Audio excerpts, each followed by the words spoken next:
Welcome back to the GSL Code A. It's going to be Code A all day today with Tastes and Artosis. Code A or bust. That's right. We saw somewhat of a disappointing game coming from Bonbons, but I think this next game is going to be a little bit better here. We got Cezanne against Ro8. I think this is a little bit more evenly matched. What do you think? What do you feel, Artosis? No, I think so, yeah. These guys, I don't see either of them really winning the Code A, but they're both like, okay, yeah, you guys should be in top 8. Yeah. Whereas OGS Top is like the guy that, you actually should be in Code S right now. Yeah. So that made it look made Bonbons look a little bit worse than he actually is, I think. I think Bonbons is actually quite a good player with a lot of potential. So SC Ro8 against OGS Cezanne, just two good players duking it out. This should actually be a pretty exciting Terran vs. Zerg matchup. Yeah, TVZ, a great matchup in StarCraft 2. We got a lot of interesting mid-game strategies that have occurred. Early game seems to be pretty mapped out.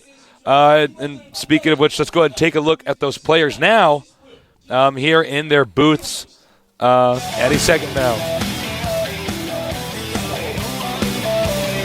So, here's our first player, SC Ro8. Now, from Season 3, he made it to the round of 32, so he barely squeaked in here into Code A. He is a very, very interesting player. We saw some good games from him, in Season 3. But we haven't seen enough to really have a good idea of what his playstyle's like. Yeah, that's quite right, Aceless. Ro8, of course, a team that was very solid in StarCraft 1. Yeah. Sort of showed up in Season 3, and Artosis and me were basically saying, well, it's interesting to see Ro8 people from StarCraft 1 down here, but I wonder if they'll actually do well. And these guys got very far. Multiple members of the team started to look like one of the best teams, if not the best team in StarCraft 2 during Season 3. Yeah, no, they're definitely right up there, Tasteless, one of the top contenders. And SC definitely one of them. Yeah. And over to our other player, OGS Cezanne. Note these guys are teammates. Season 1 and Season 2, he made it to the round of 64. So he, too, barely squeaks into Code A. That's right. In fact, there were so many people tied with the same amount of points, which both these guys were tied with. There was a huge playoff area, you guys might recall, and these two both did make it through that. But anyways, Cezanne is the captain of the OGS team, so kind of looks after the players. Not quite a coach, but definitely one of the older, better players on the team. And he's shown a lot of skill so far, He has had some really close matches with good players in previous seasons and took out Ro8 in Code A. So right. Also took out Loner. This guy is a non-Korean killer. Now let's see if he can be. Must get it from practicing with the Team Liquid crew. Must be. TVZ. I love this matchup. I think this was sort of the classic matchup in StarCraft 1. Yeah, it was. I think it's a matchup everybody sort of thought of. Yeah. When they were thinking about StarCraft. I think you're right. If for no other reason than Starship Troopers, Bugs versus humans. Can't really feel the emotional attachment with Bugs against Protoss. Do you know what the kind of StarCraft theme is based off of, Artosis? Starship Troopers? No, Artosis, that doesn't make any sense. That movie came afterwards.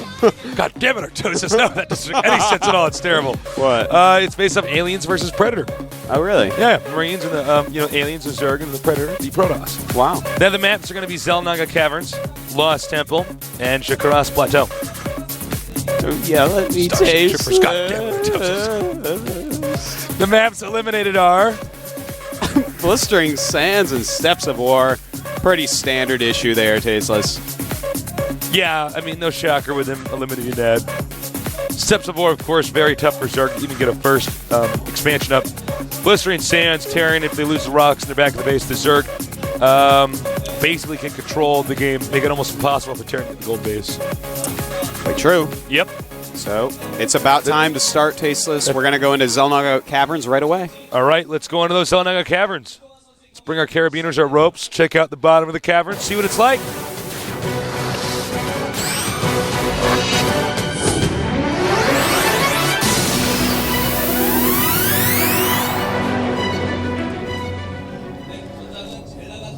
The screen is loading. SC Ro8 is loaded. And now we have our Terran player at the upper right. A member of the Team Ro8, an old school StarCraft 1 team. Here now he is in StarCraft 2. SC Ro8.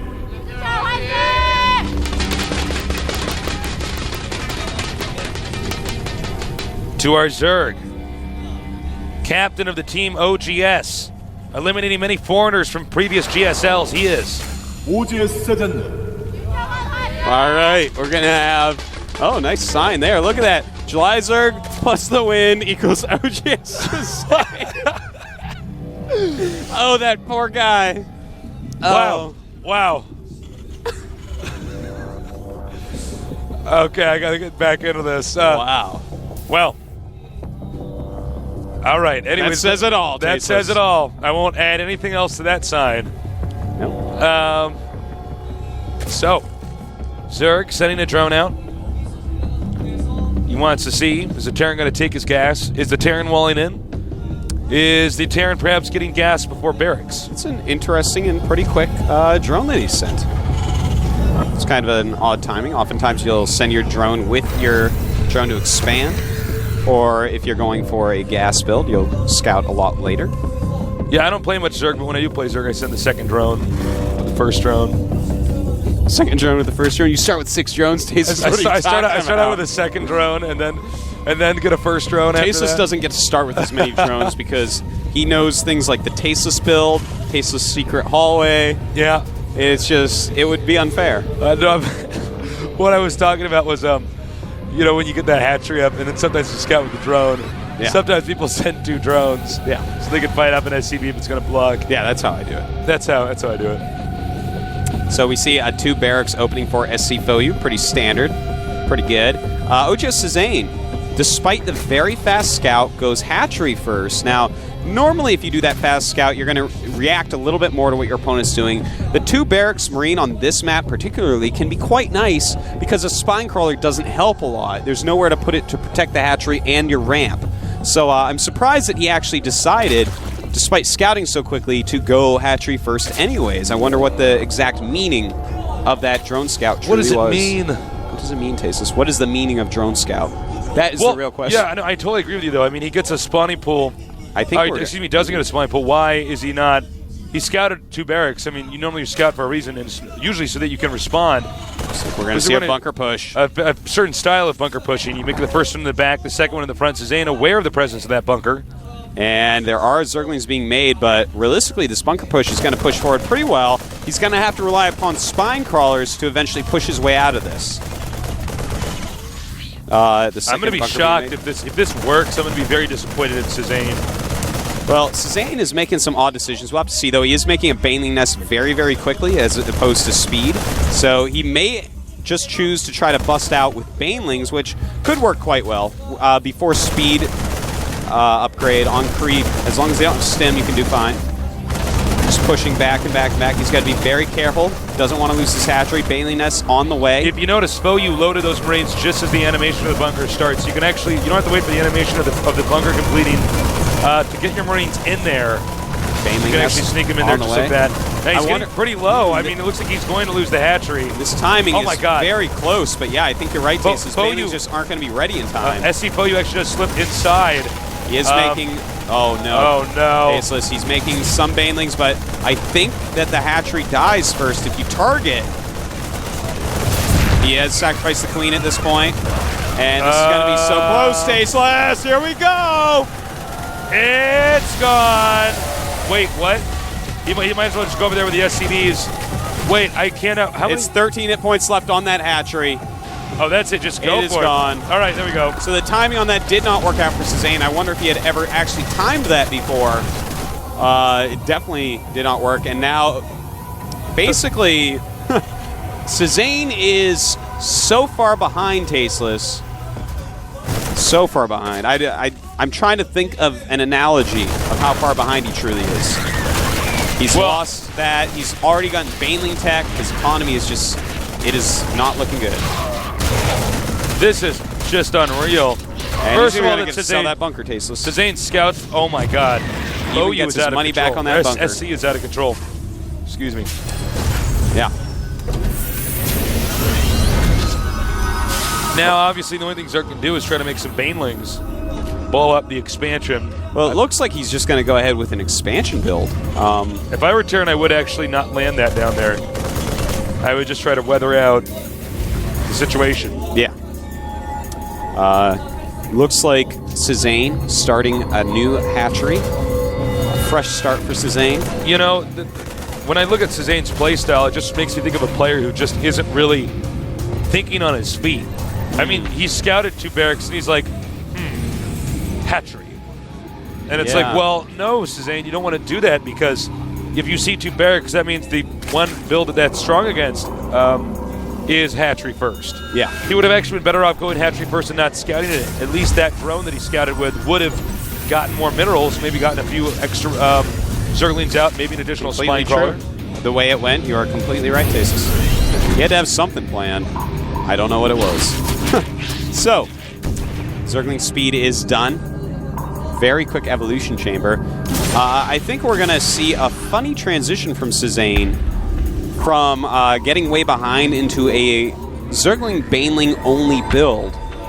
That's what I think that's exactly what we're going to see, actually. He's going to get high economy Baneling Zergling with that +1 melee attack, and he's just going to try to crush a couple armies, because that's actually a good way to come back. If you're behind a Zerg, sometimes you can just do something like this where you just way overmake units, they come out with their standard timings, and you crush them a couple times, and then suddenly you're back in the game or even in the lead.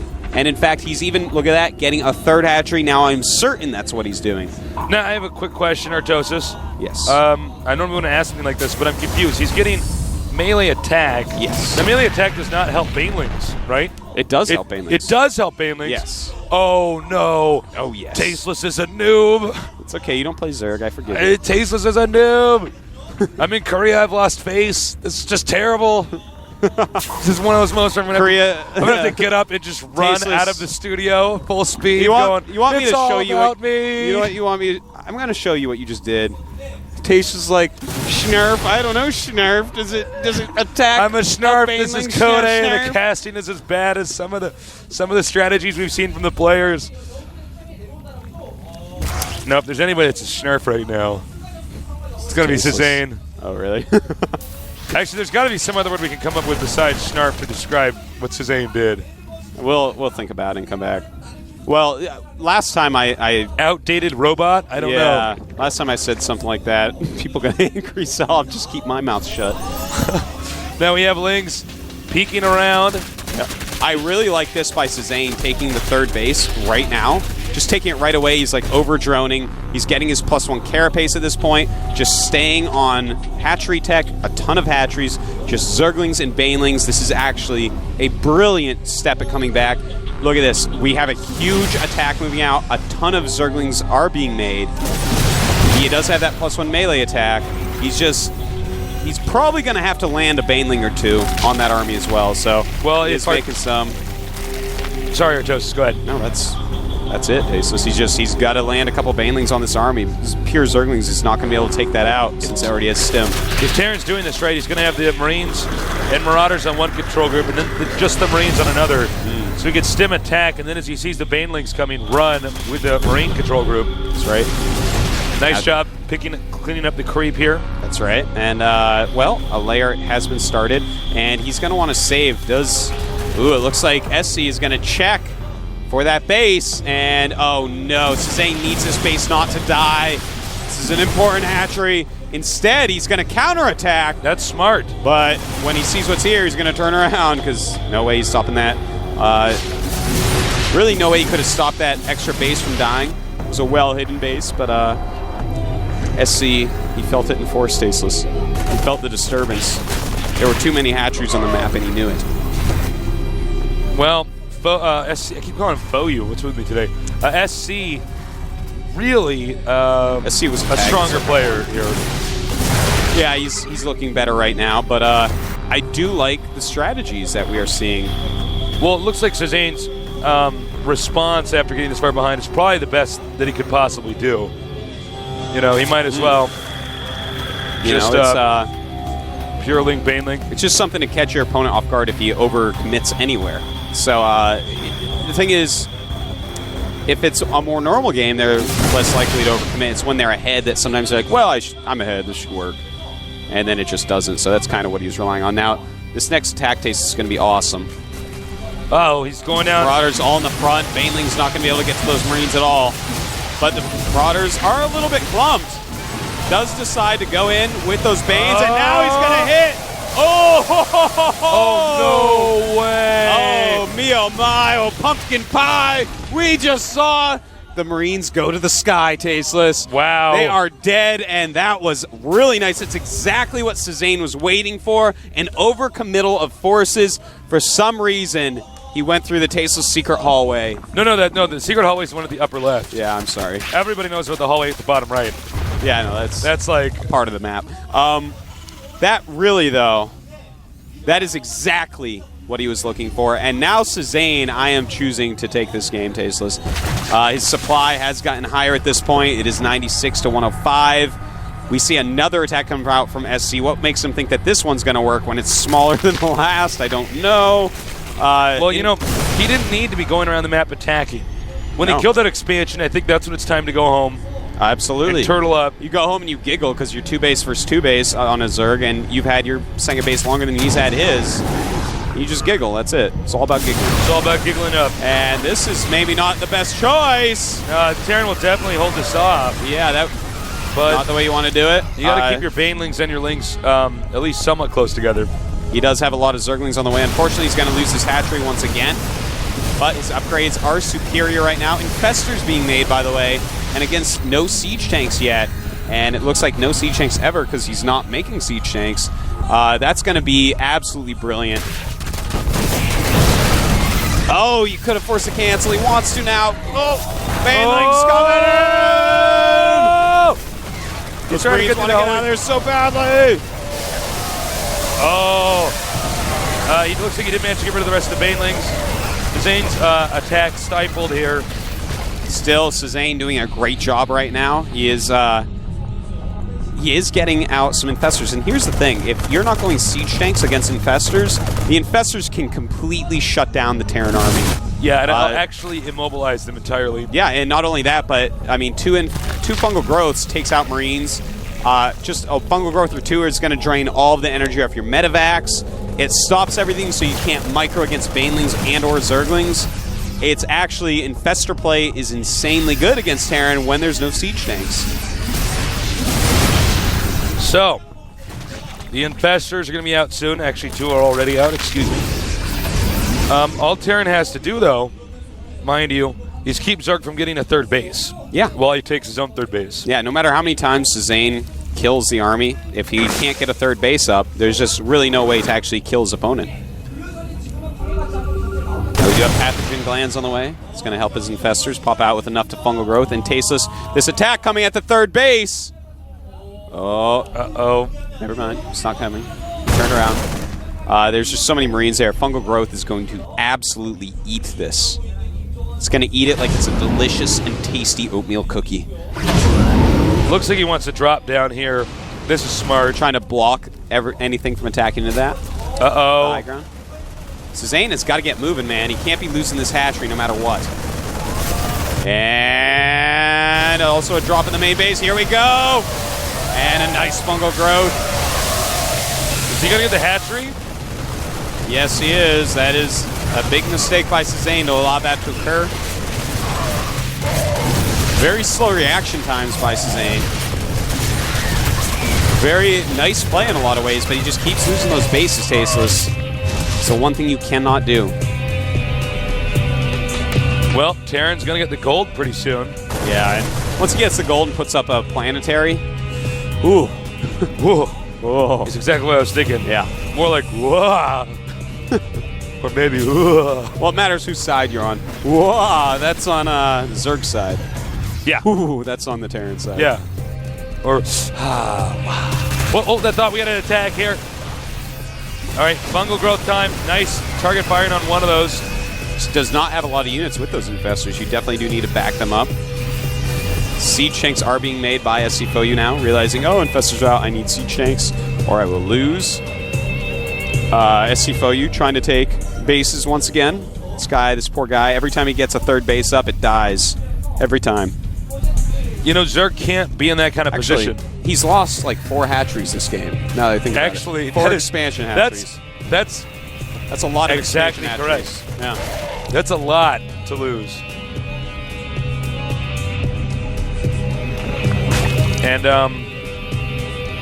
I don't know. Cezanne, he's doing a good job of staying alive. He's not doing a good job of winning the game.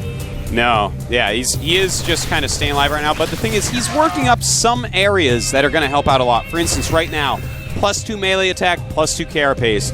Our Terran player, SC Foyu, only at 1-1. He does have infestors. Those are going to get stronger and stronger throughout the entire game. He's going up to his hive as well. You know, the thing is, he has some gas stockpiled, so he's getting his Spire, he's getting his hive. He may go into Broodlords, and then those Broodlings are going to be 2-2, which actually is going to be kind of comical how well they do. And the thing is, ooh, this is a nice little attack. And look at that, stopping the reinforcements, so Zerglings are going to be able to do more damage inside because of that, because of that nice fungal there. But, wow, look at that. Actually, very nice play. Yeah, Cezanne is actually really smart. He plays a very nice game most of the time. Just making things get way slowed down. Look at that. Bunch of Marines going to die now. Blocking. Trying to stem to get through. That Marauder was fungal tasteless, so the Zerglings deal a lot more damage than they would have any other way. He took out a good number of depots. Yeah. And this is, you know, quite a game, actually. You know, Cezanne is actually going to hit a beautiful unit composition. He does have a bunch of bases up suddenly. Has sent his drones all over the place. Yeah. But here's the cool part. When he actually gets up to Broodlords, which is what he's teching to, not only does he have good upgrades for them, for the Broodlings, but Broodlords plus Infestors is the ultimate Zerg combo. Now, one thing we got to note, though, is looks like our Terran has about a 50 supply lead here. He could push now, take out the gold, and maybe even go straight towards the heart of the Zerg base. He's going to have to do something here. SC playing very smart, only sending a small group forward because he's afraid of fungal growths.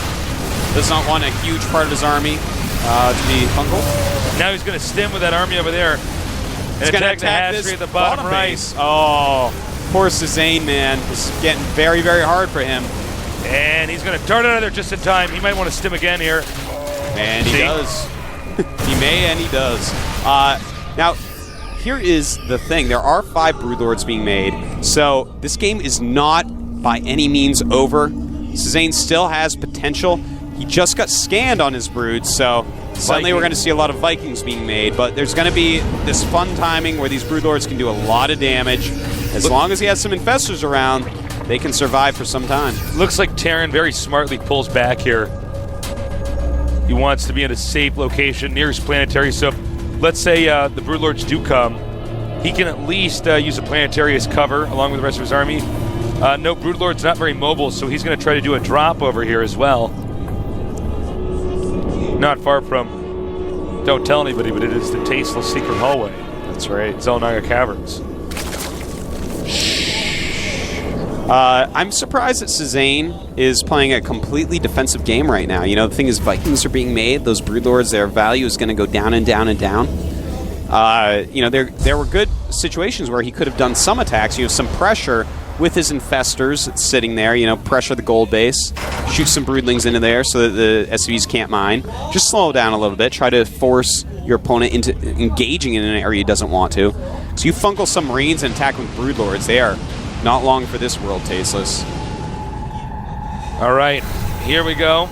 Terran, I think once again, Terran's probably as confused as you and me are, probably our viewers at home, as to why Zerg didn't attack with the Broodlords. Saying, okay, well, I have Vikings now, so... That's right. Vikings got to be careful not to get those bungled. Oh, man, Siege Tank's doing a good job against those Infestors, keeping them backed up. I think we've gotten the hatchery lost count up to 6. Zerg has lost 6 hatcheries. He's got to lose more as well, tasteless. Good fungal on those Vikings. Now, got to be careful here. He's just close enough. Zerg has to do something about this. Good job with the fungals, keeping those Vikings away. You know, as long as he's got a lot of fungals and a lot of Broodlords, Terran can't do that much a break. And oh no, is he going to lose another hatchery? No, does not look like it. Looks like Terran was also too preoccupied to deal with that at that moment. Meanwhile, Stim wants to get rid of that hatchery fast before any more Broodlords can get there. And fungal growth, but the hatchery goes down. That is right. So do some Marines. And will he lose another base, tasteless? We will see. Over here at the bottom right. Yeah, it looks like should be able to save that, but very good fungals right now. This is still a deadly army, even though he's losing bases. He's got the most cost-efficient units in the Zerg arsenal. He's got the Infestors, and he's got the Broodlords, Tasteless. And when Zerg has both of those, it is hard to kill him, I have to tell you. Zerg is like with Infestors and Broodlords, it's almost like having a Defiler carrier mix. Yeah. You know, you can actually just do so much with so little. Terran maybe being a little bit overly aggressive here. Yeah, he's getting aggressive very fast. I actually kind of like it. Not enough fungals going down, and it looks like SC Foyu is going to be able to force a win, Tasteless. You know, if a bunch of fungals came out instantly, held those Marines in place, that would have been a very bad attack. But as is, he got through there, did the damage, and now he's going through. The world is turning, Tasteless, and Cezanne's being left behind. Wow. Now he's going to go ahead and take out this Ultralisk here. Marauder's quite good against Ultralisks. And now Ultralisk and Queens exploding. More Ultras popping out, though, because there's too many Marines in there. Where are your Infestors? They're sitting around with not enough energy to do anything against them, and the Marine's going to be able to really make those Ultras run away. Now note, most of his important tech was right below where that hatchery that just got destroyed was. Yeah, Infestation Pit, Greater Spire, and Ultralisk Cavern. Meanwhile, well, you see what's happening here. Tasteless, he's lost about 10 hatcheries this game. I think this has to be a record here for the GSL. I'm curious. I've never seen so many lost hatcheries in one game in my life. Have to make a new map. Forget Lost Temple. It's all about lost hatcheries. Yeah, lost hatcheries. It's going to have to be a giant map dedicated to OGS Cezanne. And at this point, Cezanne not really going to be able to come back. His he's income actually isn't dead enough. now. Yeah, he just keeps making Ultras, which I'm a little bit questionable on that tech switch because, you know, there were just so many Marines out. Ultra's not useful against Marines, really. And another hatchery does, in fact, go down. There's 2 more in his main, SC Foyu. Someone tell him. Someone tell him. So now I think we've got that lost hatchery count to 11. Something like that. Or 10 I can't or actually. something? I can't count that high, Tasteless. I've ran out of fingers on my hands to count this. We have to use both of our fingers. So, Cezanne. Trying so hard to stay alive here. He's on his last legs. Take a look here. Terran mined out the gold. Yeah, so Terran doesn't have actually really any So this is income. actually much closer than it looks. Yeah. Cezanne still has a reasonable amount of supply. He is at 110, and he's going for it. Here he goes. Ultra's coming in, but he's got a fungling away these Marines, and that's going to help the Ultras a lot, but just not enough, Tasteless. Not enough. That should be GG right now. He has nothing else to stop him. 54 supply against 149. Neither of them with any real economy. Ouch. And the hive will be gone. He won't be able to rebuild his tech structures. He actually won't have a base anymore in Cezanne. I would assume would be leaving this game any second now. Cezanne, I don't know what he's doing. Okay, this might be the first time we see somebody get eliminated due to lack of structures. And before they say GG, He's being revealed, Tasteless. Not leaving the game, though. all right, well, now we know what it looks like to beat a really good computer. There is GG. You have to destroy every one of their structures before they go out. So They don't do that anymore. If you kill them in the GG, I think they just leave the game. I haven't played the computer in a while, Artosis. You don't play the computer? I play the computer. Every day? That's how I get some good. Me and my friend, we 2-on-2 against the PC. I remember being a kid. And, I remember being a kid, too. yeah, a lot of people think I was probably just a man, you know, for the Born a last man. 26 That's how years. manly you yes. But, I remember being a And he kid, was. He's and when actually I first 52. started playing StarCraft, doing 7 people versus 1 computer. Oh, yeah, I did Get that, my too. wins. Yeah. And somebody was actually telling me what to do. Like, all right, you go Zealots, I'm going to tech the carriers and stuff. Yep. Why did I do that? Tasteless. I don't know why I would. I mean, looking back, and one time I was a little kid, and they all allied against me and killed me, and I was like a little boy. I was a little sensitive boy. Man. And all these mean people killed the computer, then allied and killed me. Tasteless. That is a sad story. Turned me into a terrible, I used to angry do that nerd. to people. I used to join comp somps after I got really good, and I would tell everyone, Red's the computer. He just attacked me, but Red is actually like one of the guys allied. And then everyone would be like, unally him. I don't know how this happened. Unally him and go attack him. He's the computer. And people would actually do it, and the guy would be screaming, That was me. I was like, stop. You're going to ruin my battle. I was actually a terrible person for a little bit. You were. I was like laughing so hard while it happened, though, I have to say. Well, it is funny when you do it to somebody else. When you do it, just know there might be a sensitive person on the other end of that thing. The game is about to start. So get ready for our second game with these two great players.